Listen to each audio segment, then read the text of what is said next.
오늘 우리가 읽은 사무엘상 12장은 사무엘이 이스라엘 백성에게 남기는 고별 설교입니다. 모세도 자기 사역을 마무리하기에 앞서서 모압 평야에서 고별 설교를 했죠. 그 고별 설교를 기록해 놓은 성경이 신명기입니다. 마찬가지로 사무엘도 자신의 사역을 마치기에 앞서서 고별 설교를 했는데 오늘 본문은 그에 관한 기록입니다. 사무엘의 고별 설교는 크게 세 문단으로 나눌 수가 있습니다. 1절에서 5절은 고별 설교를 시작하는 사무엘의 양심 선언을 기록하고요. 6절에서 18절은 하나님의 구원 회고 및 왕을 요구한 백성들 향한 책망과 경고를, 그리고 19절에서 25절은 이스라엘 백성들의 회개와 사무엘의 순종 촉구에 대해서 기록하고 있습니다. 오늘은 이 가운데서 마지막 23절에서 25절 말씀에 대해서 살펴보겠습니다. 나는 너희를 위하여 기도하기를 쉬는 죄를 여호와 앞에 결단코 범하지 아니하고 선하고 의로운 길을 너희에게 가르칠 것인즉 너희는 여호와께서 너희를 위하여 행하신 그 큰 일을 생각하여 오직 그를 경외하며 너희의 마음을 다하여 진실히 섬기라. 만일 너희가 여전히 악을 행하면 너희와 너희 왕이 다 멸망하리라. 사무엘은 사사, 선지자, 제사장이라는 삼중직을 감당한 사람이에요. 이렇게 사사, 선지자, 제사장이라는 이 삼중직을 감당한 사람은 성경에서 예수님을 제외하고는 모세밖에 없습니다. 그만큼 사무엘은 위대한 믿음의 지도자였어요. 그런데 사무엘상 12장을 사무엘의 고별 설교라고 하는 이유는 사무엘이 모세처럼 죽음을 앞두었기 때문이 아니에요. 모세는 죽음을 앞두고 고별 설교를 했지만 사무엘은 죽음을 앞두고 고별 설교를 한 게 아닙니다. 실제로 사무엘의 죽음은 사무엘상 25장에 가서야 기록되고 있어요. 지금 12장이잖아요. 거의 마지막에 가서 사무엘상 마지막 부분에 가서 사무엘이 죽어요. 그러니까 아직 한참 남은 거예요. 그러니까 이것은 죽음을 앞두고 하는 유언적인 고별 설교가 아니에요. 모세는 죽음을 앞두고 하는 유언적인 고별 설교를 했는데 사무엘은 그렇지 않아요. 사무엘의 이 설교는 그렇다면 무슨 사역을 마치기에 이런 고별 설교를 한 것일까요? 바로 사무엘이 사사직을 은퇴하면서 행한 설교가 바로 이 고별 설교예요. 사울이 이스라엘의 초대 왕으로 세워지죠. 그러면서 사사 시대는 끝이 나는 거예요. 약 350여 년 동안 존속해왔던 여호수아가 가나안 땅을 분배한 이후로 이제 사사 시대가 시작되죠. 약 350여 년. 350여 년 동안 이어져 오던 사사 시대가 이제 종결을 구하는 거예요. 그리고 왕정이 시작된 거잖아요. 어제 살펴본 대로 새로운 나라가 시작된 거예요. 따라서 사무엘의 사사직은 자연스럽게 폐하여진 거예요. 이제 종결된 겁니다. 더 이상 사무엘은 사사로서 활동할 수가 없어요. 왜요? 왕이 세워졌으니까요. 왕정이 시작됐으니까요. 사사라는 게 뭡니까? 법률의 기능, 그죠? 군사적인 기능, 즉 판단하고, 법관으로서 판단하고, 그리고 군사를 모집하고 수장이 되는 것, 이게 사사잖아요. 근데 그 기능이 누구에게로 넘어갔어요? 왕에게로 넘어갔잖아요. 그 권한이 왕에게 있는 거예요. 이제 사사에게 있는 게 아니에요. 그러니까 사사 시대는 끝난 거예요. 이제 왕정으로 넘어간 거예요. 그렇기 때문에 사무엘의 사사직은 자연스럽게 폐하여진 거예요. 끝난 겁니다.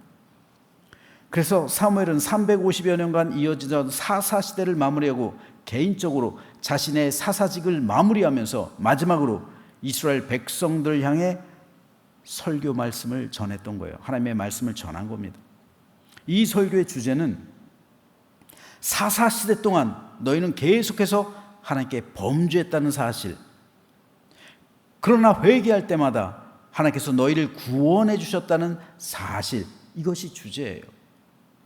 하지만 너희는 또다시 사람을 왕으로 요구함으로 하나님의 뜻을 저버렸다, 책망했던 겁니다.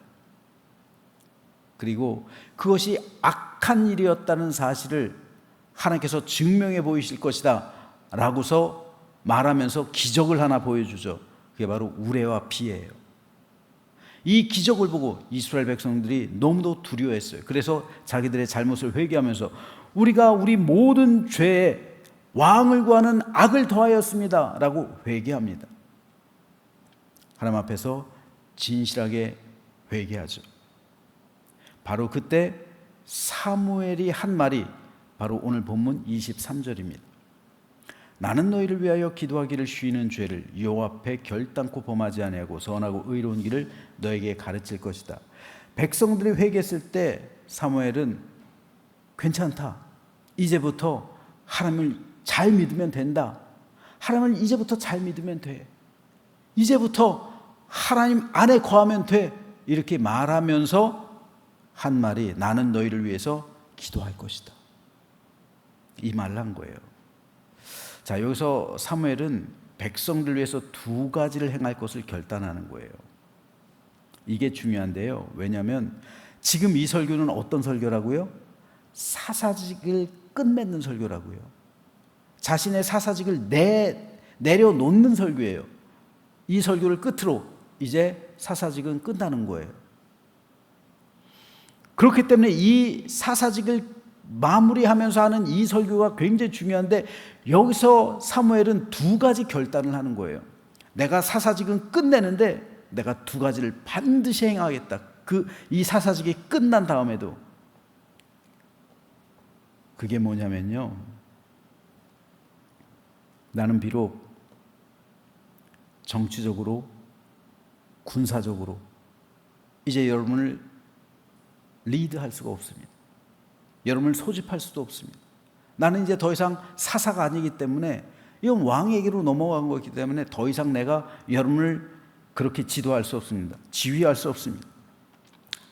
하지만 나는 그 사사에서 물러나지만 내가 당신들을 위해서 내 생명 다할 때까지 해야 할 일이 남아 있다는 거예요. 내가 비록 사사직은 그만둔다 할지라도, 여기서 은퇴한다 할지라도, 이제 사사시대가 끝나니까 없어진다 할지라도 내가 여러분을 위해서 내 생애가 다 할 때까지 해야 할 일이 두 가지라는 거예요. 그것은 첫째로 여러분을 위해서 기도하기를 쉬는 죄를 범치 않겠다는 거예요. 내 생명 다 할 때까지 여러분을 위해서 내가 기도하겠다는 거예요. 비록 사사시대는 종말을 구했습니다. 하지만 하나님께 기도하는 일은 사사의 직분보다 더 본질적이고 핵심적인 거예요. 사무엘은 어렸을 적부터 하나님의 전에서 기도하며 자랐죠. 그리고 지금까지 이른 거예요. 마찬가지로 앞으로도 이 나라, 이 민족을 위해, 당신들을 위해, 너희를 위해 기도하겠다라는 결단입니다. 사사로서의 직분이 끝났다고 해서 내가 기도하지 않는다면 그건 범죄라는 거예요.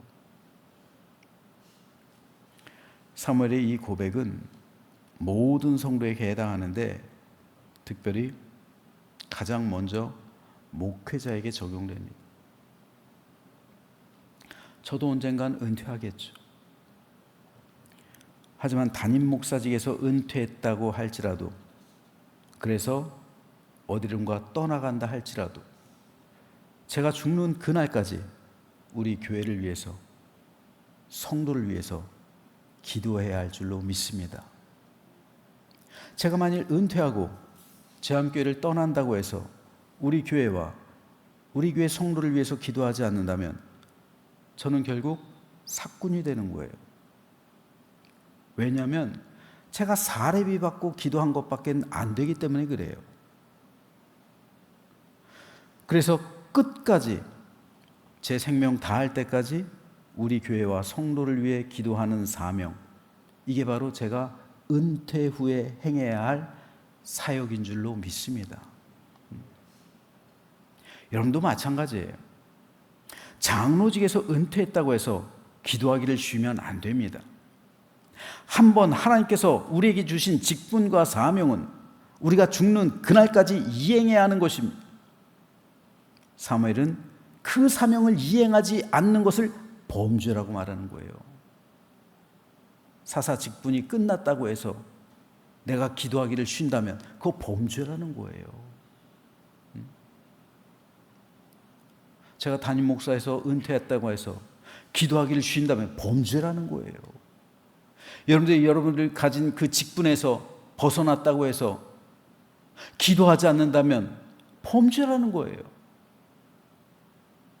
그러므로 저는 저와 여러분 모두가 우리에게 맡겨진 직분과 사명을 온전히 감당하기 위해서 기도해야 되고, 또 은퇴 이후에도 기도의 사명은 남아있다는 사실을 기억하시기 바랍니다. 심지어는요,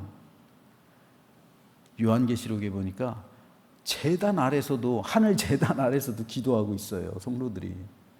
그렇잖아요. 우리보다 앞서간 성도들이 하늘에서도 기도하고 있어요. 하나님께. 이 기도는 하늘에까지 이어져야 할 줄로 믿으시기를 주님의 이름으로 축복합니다. 그러니까 기도의 사명이 남아있는 거예요. 본질적이고 핵심적인 사명이에요. 두 번째로, 사무엘은 선하고 의로운 길을 너에게 가르칠 것이다 라고 결단했어요. 즉 사무엘은 이제 사사로서의 직분은 끝났지만 내가 이제부터는 마을마다 다니면서 하나님의 말씀을 이스라엘 백성들에게 가르치겠다는 거예요. 자유롭게 가르치겠다는 거예요. 이제 시간이 많잖아요. 왕정이 시작됐으니까 사무엘은 자유롭잖아요. 뭐 법관이 될 필요도 없고 군사를 모집할 이유도 없고 시간이 많아요. 그러니까 고을마다 다니면서, 마을마다 다니면서, 동네마다 다니면서 하나님의 말씀을 가르치겠다는 거예요. 이게 사무엘의 두 번째 결단이에요. 그래서 선하고 의로운 하나님의 길을 보여주고 백성들로 하여금 그 길로 걸어가도록 만들겠다는 거예요. 가르침으로써요. 25절의 사무엘은 24절이죠. 너희는 여호와께서 너희를 위하여 행하신 그 큰 일을 생각하여 오직 그를 경외하며 너희의 마음을 다하여 진실이 섬기라 라고 말하는데, 사무엘은 이스라엘 백성이 이렇게 되도록 만들겠다는 거예요. 그렇게 가르치겠다는 거예요. 동네마다 다니면서요. 결국 사무엘이 그동안 행하던 이 사사직에서 은퇴하면서, 사사직을 종결하면서 끝맺으면서 기도와 말씀 사역에 집중하겠다 결단하는 거예요. 결국 모든 직분의 핵심과 본질은 기도와 말씀이에요. 기도와 말씀 사역이에요. 초대교회 사도들 역시 가장 중요하게 여겼던 것이 기도와 말씀 사역이에요. 그런데 너무 바빴잖아요, 초대교회가. 그래서 기도와 말씀 사역에 집중하기 위해서 초대교회는 7 집사를 선택한 거예요. 그래서 사도들은 기도와 말씀 사역에, 이 말씀 사역에만 집중할 수 있도록 하고 나머지 교회 행정, 구제, 봉사 비롯한 잡다한 모든 일들은 다 집사들이 해결하도록 한 거예요. 분담한 겁니다. 그러므로 오늘날 목회자들도 기도와 말씀에 전념해야 돼요. 저도 목사지만 목사가 기도와 말씀에 전념하지 않으면요, 딴 게 보여요. 딴 생각이 나요. 욕심이 들어와요. 정욕이 생겨요. 세상을 생각하게 돼요. 기도 말씀에 전념하지 않으면 그렇게 되는 거예요. 목회자가 기도와 말씀에 전념해 하나님의 교회가 바로 서게 되고 성도들이 참된 믿음을 가지고 구원에 이르게 되는 거예요. 만일 목회자들이 이 사명에 실패한다면 오늘 본문 25절처럼 되는 거예요. 25절 말씀입니다. 만일 너희가 여전히 악을 행하면, 왜 악을 행해요? 목회자들이 기도하기를 쉬고 말씀으로 제대로 가르치지 않고 성경 말씀 연구하지 않고, 그러니까 여전히 악을 행하는 거예요. 그럼 어떻게 된다고요? 너희와 너희 왕이 다 멸망하리라. 결국 망하는 거예요.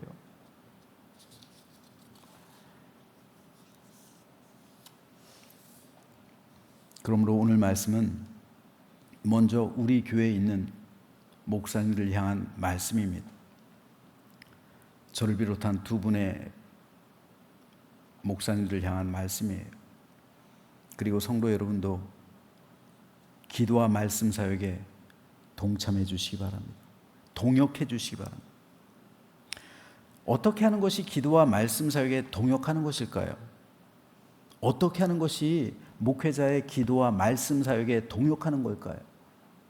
간단해요. 함께 하면 되는 거예요. 저랑 함께 하면, 목사님들이랑 함께 하면 되는 거예요. 어떻게 함께 해요? 기도할 때 함께 하면 되는 거고, 제가 말씀을 전할 때 있으면 되는 거예요. 이 자리에 아무리 말씀을 잘 준비해도 안 나오면 어떻게 할 거예요? 안 나오면 듣질 않는데, 그러니까 예배를 드리는 것이 여러분 동역하는 거예요. 또 그것은 하나님께 영광을 돌리는 것이기도 하지만, 그 설교 말씀을 통해서 하나님의 말씀을 전할 때 그 말씀을 듣고 깨닫고, 그리고 하나님 앞에서 바로 똑바로 그 천국 길을 가는 것, 그게 동역이에요. 이로써 하나님의 교회는 든든히 세워져 가고 초대교회처럼 부흥하고 성장하게 될 줄로 믿습니다. 그래서 우리 모두 하나님 나라에 이를 때까지 하나님께서 우리에게 맡겨주신 직분과 사명 온전히 감당하고 행하는 우리 모두가 되어서 하나님께 영광과 기쁨과 하나님의 자랑이 되는 저와 여러분 되시기를 주님의 이름으로 축원합니다.